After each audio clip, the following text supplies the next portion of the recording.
I don't think I'm cold towards Annie. I'm just loving her the way she wants to be loved at a distance.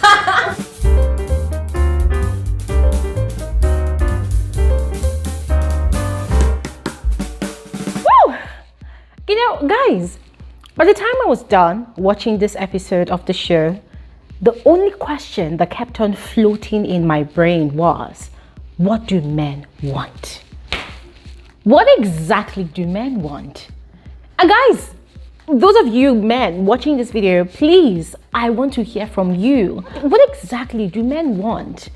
Yeah, I'm referring now to Andile's situation with his baby mamas, guys. What do you think men want? Because I myself, I was confused. And I've said this before, I will say it over and over and over and over again.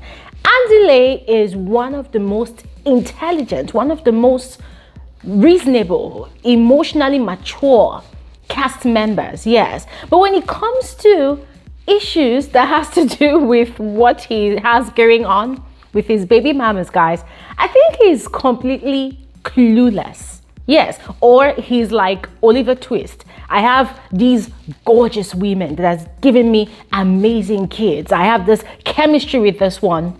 I have this friendship with this one. Okay, I want to keep this one, but I don't want to lose the other one. Okay, I can't be with this one, but because I have history with this one. Guys, Andile is like a kid in a candy store that has just too many options, and then he doesn't even know which one to go for, and then he's feeling like, oh my god, if I leave this one, I take this one, it's like I'm betraying this one.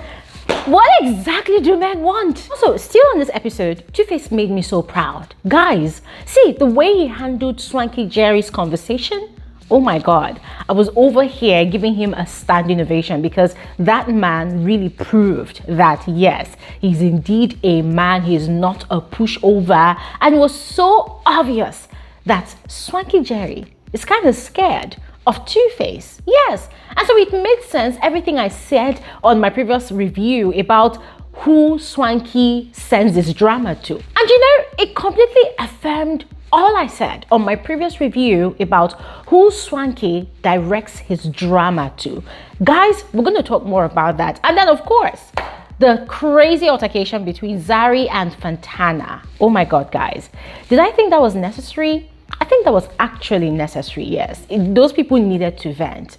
You know what, yeah, I just feel like I'm already reviewing the show without even giving you guys a proper introduction. So please make sure you watch to the end of this video. Let's get into the analysis. Let's get into dissecting the show. Of course, I would love to hear from every single one of you. So please make sure you go ahead to share with me your thoughts in the comment section below. And officially, you are especially welcome back to my YouTube channel. My name is Glory Elijah. This is Frankly Speaking with Glory. I am the girl with the tea. If you are new here and you're wondering what we do on here we give our honest, our frank opinion about reality TV shows, movies, and trendy social topics. All right, if you're yet to become a part of this community, please just feel free, go ahead and do exactly what you see on your screen. And just a quick reminder, guys, if you're yet to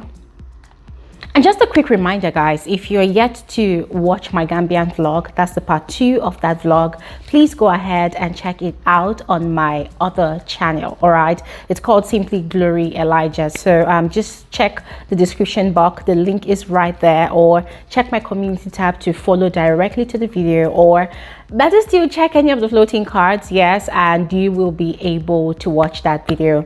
And yeah, without saying anything further, let's just quickly get into the conversation. So the beginning of this episode was simply a literal confirmation of all what we've been saying about Fontana's desperation to get in between what exists between Zari and Diamond. Because guys, first off, it was quite hilarious that she decided to consult Rosette, Andile's first baby mama, you know, about how to go about her dealings with Diamond, and also to confirm if Diamond really has a girlfriend. Yes, Rosette confirmed that indeed Diamond has a girlfriend who he flaunts on social media. But then it was so funny, Fontana's reaction when Diamond appeared in person, you know, at the meeting, and they questioned him and he denied it. Guys, she was so excited, like, oh my gosh, he just caught the prize. And then it made me realize that, wow, indeed, Diamond surely must be a prize to Fontana, because her reactions, her body language just looked like, oh my God, she just hit a jackpot. And then it just also made me realize that all this brag she's been bragging about, oh, I can get any man I want. If I want another diamond, I'll get another diamond. I'm like, hell no. It just definitely looks like this girl has never really caught a big fish like diamond in her life before. And so now that she's caught a diamond, she's hell-bent on keeping this diamond, this treasure, to herself. And guys, I felt really bad for her. I was also feeling really sorry for Kaylee because this woman was burdened with so much confusion about the whole trailer proposal that Naked DJ put up on the mountain for her, guys.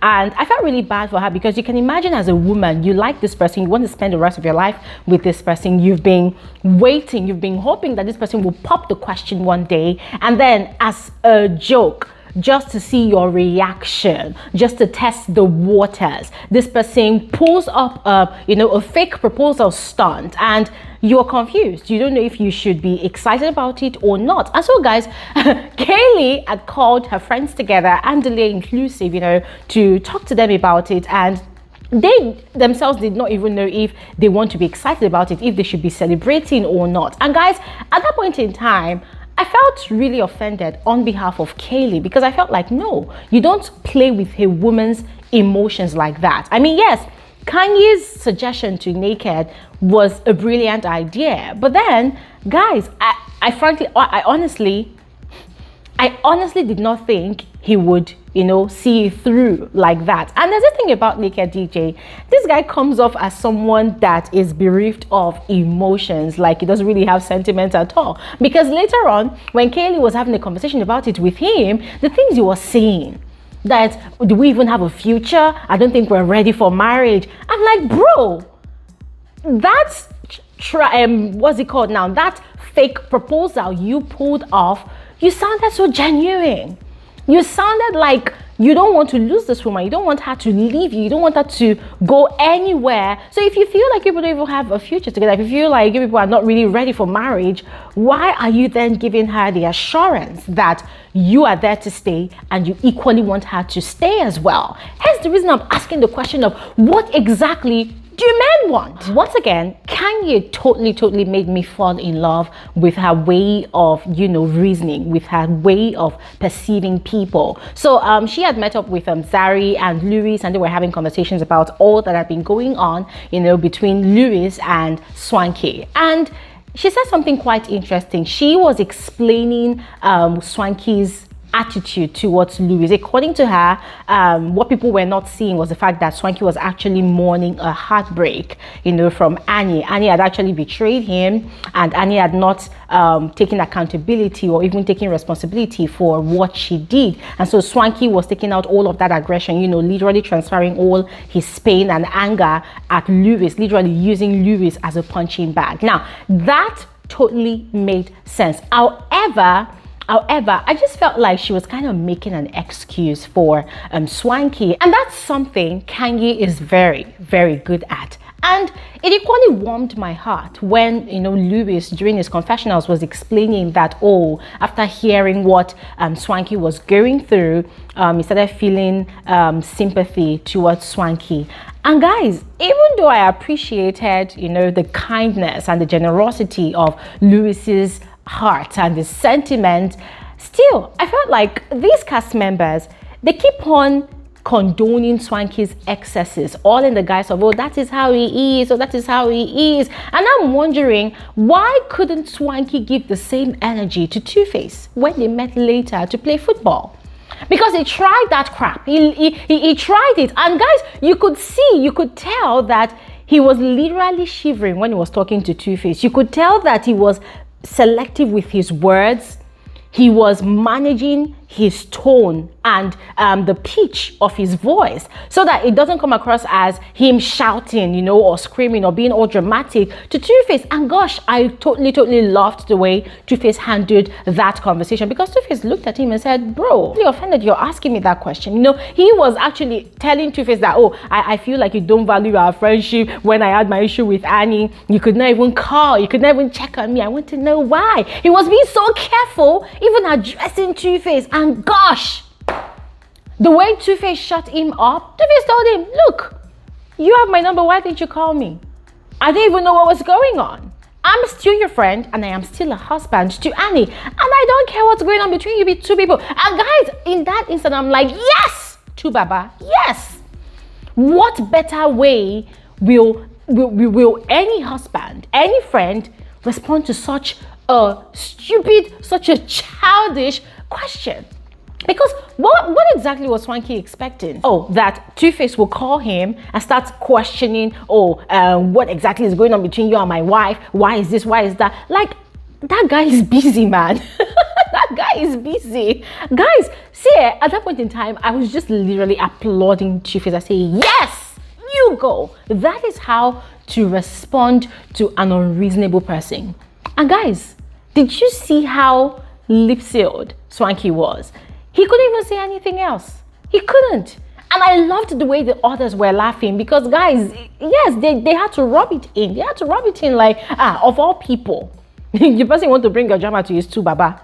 No way. Going back to Zari's conversation with Kaylee and Lewis, she was already plotting a confrontation with Diamond, with regards to all the nasty things that Diamond had said to Fontana about her, simply because he wants to get on with Fontana. And guys, I totally understood where she was coming from, and I loved the fact that she said she wanted a public confrontation. Yes, because obviously, I mean, guys, we've said this before, Diamond wants to get his A game, with Fontana. And so just to make Fontana feel important, just to make Fontana feel special, and needed and wanted, he had gone ahead to throw Zari under the bus, revealing private information, such as, both of them having conversations about surrogacy. And the way Diamond actually spilled that tea to Fontana, he had made it look like, it's Zari that's actually pressurizing him into wanting a third child with him. But then, when Zari spilled her own version, it turned out that Diamond is the one that actually wants a third child with Zari. This Andile's part completely threw me off balance. Ladies and gentlemen, see, for this entire episode, it was just very obvious that Andile is just a very, very confused fellow. Yes, he's spoiled with options and still does not know which to settle for. I mean, guys, look at the gorgeous women that Andile's got as mother to his kids. Rosette is gorgeous, guys. Rosette is gorgeous. I love her sense of humor. She's beautiful. I love the way she does not necessarily take things too serious. Like, I just love how easy breezy she is with conversations, especially during her confessionals. And her facial expressions, guys, they get me all the time. I can literally understand every smirk, every eyebrow raise that she makes during her confessionals or during conversations with people. I just love her personality. Sabato, on the other hand, is an equally beautiful person, a very, very beautiful personality. I love the way she takes conversations very, very serious. I love the way she knows what she wants, and you can tell that her intelligence matches Andile's intelligence as well. I mean, when Andile would ask her, what do you want? She would throw the question back at him. No, Andile, you lead. You are the one that wants to resurrect what we had.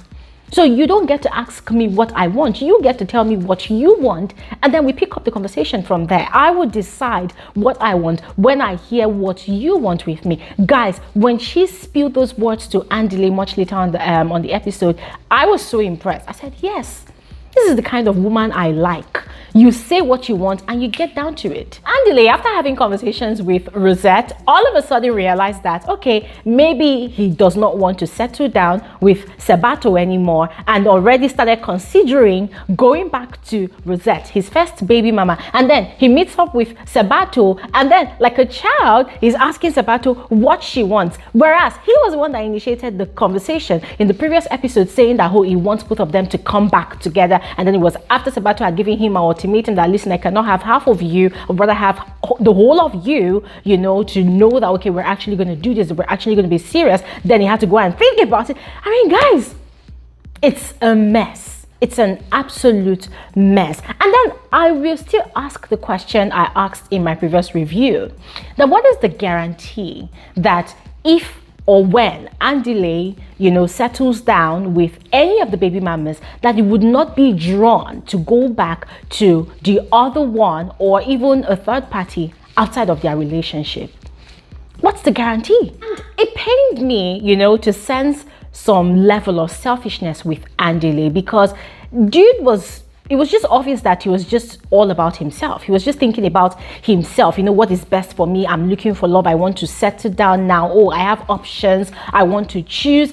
But he's not really considering the feelings of these women. And guys, for me, I feel like it's highly disrespectful as a female that, oh, you had the hots for me before, and then you came to tell me that you would like to further things with me, and then you went back to your other ex that I am aware of, and then after having conversations with your ex, you now come back to me and tell me, oh, you've changed your mind. You feel it's best if we let each other go. Guys, I just felt like that was just very, very selfish of him. And I felt like it was also kind of disrespectful to Sebato's feelings and also to Rosette's feelings. In fact, disrespect to both of the women, guys. I just felt really bad. And then for that crazy altercation that ensued between Zari and Fontana, guys, I totally was just blaming Zari for all of it. She and Fontana, they've actually argued about that conversation before. Yes, so I was expecting her to do what she had said she wanted to do, which is to confront Diamond in public about it. That's when the whole group meets. Yes, I felt like that was a fantastic idea, so that she would, put Diamond in a trap so that he will have to speak the truth. Yes, so I felt like that was a brilliant idea. So for her to now go ahead, to start taunting, to start poking Fontana with the whole, oh, Annie, you missed. Oh, Fontana, you missed Fontana getting Diamond. I just felt like, nah, that's wrong. That's really petty. And that is really low. I mean, yes, obviously, we saw that Fontana was already giving her negative energy the moment she walked into that space. We saw that, and it's quite expected. But I was expecting Zari to be the bigger person. She calls herself Zari the boss lady. I was expecting her to totally live up to her name, to live up to her title. And what's more important is that she is the mother of Diamond's kids. Yes, I was expecting her to just ignore all of Fontana's, childishness, all of her negativity, and just have a great time.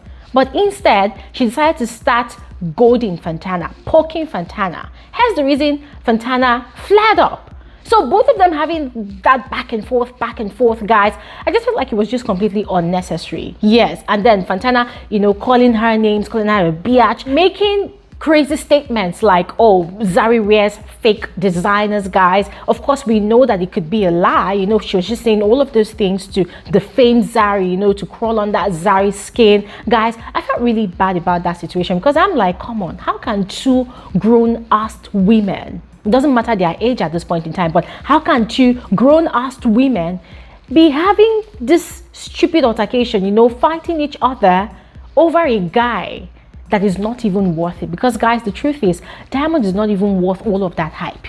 Yes, he's not even worth all of that energy from both of them. He's not even worth all the stress. I mean, both of them disgracing each other, insulting each other that way because of Diamond, and then Fontana carrying Diamond on her head like Diamond is the ultimate diamond of all men, which is very, very distasteful. And Kanye, getting kind of touchy that Annie had not been keeping in touch, Annie had not, and then Zari giving Annie attitude simply because, according to her, Annie did not call her, Annie has not been keeping in touch, blah blah blah. I'm thinking, sis, you also have a phone, you also have social media. Did you even make any effort or any attempt whatsoever to reach out to Annie, or to even keep in touch? What is your what's your deal? What's your deal? And then it became very obvious to me that, yes, Kanye enjoys being the alpha female in any relationship that she finds herself, in any even female relationship that she finds herself. But that is just my frank opinion, guys. I would love to hear from all of you what you think about all the events of this particular episode. So please go ahead and share with me in the comment section below. And I'll see you guys on another episode of Frankly Speaking with Gloria Elijah. Have an amazing day. Bye.